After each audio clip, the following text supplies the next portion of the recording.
Miss my barber, guys. It's getting bad. Just want to call him. Wonder if he's thinking about me.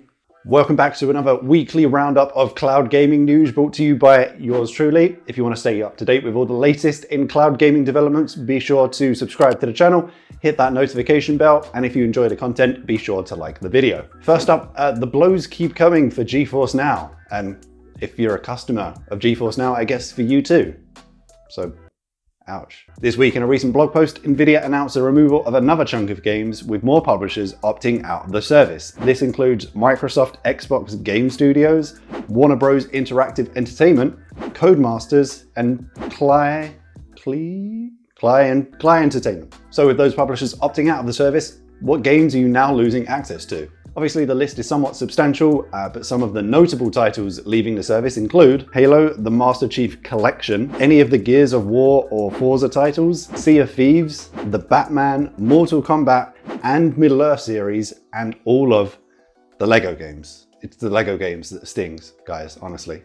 We lost the Lego games. In an attempt to put a positive spin on this development, Nvidia goes on to say in their blog post, gaining access to this growing base of new PC gamers without adding development work is why top publishers and developers like Ubisoft, Epic, Bungie, and Bandai Namco are among the hundreds that have committed to streaming their games on GeForce Now. And doubling down on the Ubisoft point, they specifically call out that the entire back catalogue of Assassin's Creed and Far Cry games has now been added to GeForce Now. In an interesting point though, in that blog post, it's Nvidia or GeForce Now themselves who has listed Cly Entertainment as one of the publishers who is actively opting out and removing their games from the service. However, in response to that, Cly Entertainment actually stated, "We did not request our games to be pulled from GeForce Now. To my knowledge, the only thing we did was decline to be signed up for a marketing and promotion agreement for the service for their two games, Don't Starve and Don't Starve Together." I believe they did change to an opt-in system rather than just having any game on Steam available through their service, and that may have resulted in our games no longer being available. However, we have never had any arrangement to be part of their service as far as I'm aware. Which actually feels a bit like GeForce Now has called them out in this blog post as somebody who's actively leaving, and almost like we've said with some of the publishers in the past, makes them come across as like anti-consumer, whereas Cly Entertainment is backing themselves up here and saying, whoa, we just opted out of marketing and promotion. It's actually a move by GeForce Now, which has resulted in our games being excluded from the service. However, again, in an attempt to put a slightly positive spin on this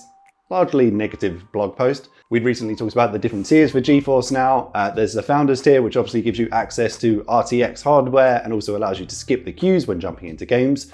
We'd stated that both the EU and US had now sold out of that Founders tier, but if you did manage to grab one of those while it was available, you'll be aware that it came with a 90-day free trial. However, again, to put a positive spin on this collection of news, Nvidia goes on to say that they are now extending that free trial up until June. As always, this is a hot topic for discussion, so I'd love to hear your thoughts in the comments down below. If you're a user of GeForce Now, maybe you're on the Founders tier, does Nvidia reinforcing their relationship with publishers like Ubisoft, Epic, and Bungie make you feel better about using the service? Or is there still this constant anxiety that at any point a big chunk of their library could just disappear? Moving on to some big shadow news, and one development which has been a long time coming.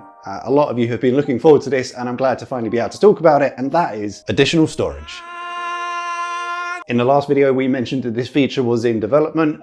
They would allow users to manage their extra storage from their account page, allowing you to both add and remove storage on the fly, but we didn't want to give any specific dates. Shadow didn't give any, and specific dates have always been troublesome for them in the past. So we just said it was in development and it was to come. And then just a few short days later, a wild additional storage appeared for users of the Paris data center. But as you can imagine, this is something that EU Shadow customers have been thirsty for a long time. So in under a week, you guys managed to sell it all out. It's gone.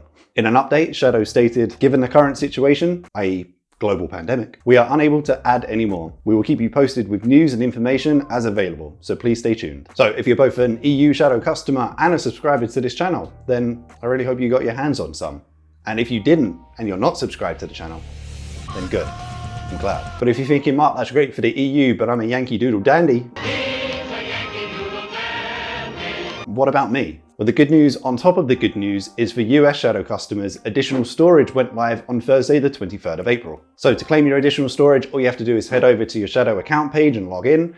There you'll be able to choose your options. Remember, this is available in blocks of 256 gigs and stackable up to 8 times, giving you a total of 2 terabytes of additional storage. You crazies. Then once you've completed your order and received confirmation that it's been received, which can take around about 2 hours, you simply fully shut down your Shadow machine, reboot it, and once you've logged back on, you should see your additional storage show up as a new D drive.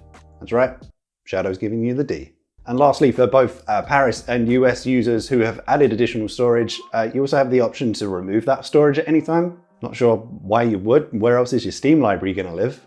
You'll get around to playing those games eventually. We're in lockdown, I believe in you. You'll do it. Again, if you do opt to remove it, it's that additional D drive which will be removed. So there's just a warning to say before you opt to remove that storage, you should back up any data which you've stored on that D drive. That will then be removed at your next logon, and the price for that storage will then be calculated on a pro rata basis. And then last piece of Shadow news to round up this section of the video, a new shiny public Shadow roadmap is now available, and I'll leave a link to that in the description down below. So go on, check it out, take a look at some of the future stuff coming up to give you a good idea of some of the cool things on its way. Included in that, it's one I'm very excited about. We talked about it recently. It's the Shadow VR app for Oculus Quest. And from that beautiful segue, there is a related video on that coming to the channel this weekend, so be sure you're subscribed and have notifications turned on so you don't miss it. Next, in a quickie piece of news, Google Stadia has announced this week that they have peaked over 1 million downloads. Congratulations. All you have to do was give it away for free. I get 1 pop per video, we've talked about this. Next, something I wanted to touch on, we've had a lot of radio silence from the likes of Microsoft's Project xCloud. The last real development from this was probably last month when they announced they were launching in the Apple App Store, which is a feat of its own, but still would be restricted to 1 Halo game. So I just wanted to quickly touch on why that was such a feat and why companies offering similar services are struggling specifically with Apple and their App Store. So yeah, this is a case we've seen time and time again. Apple users are probably frustrated that they can't access their favorite services on their devices. But what it seems like is the App Store guidelines has a specific section that states they do not allow streaming from the cloud.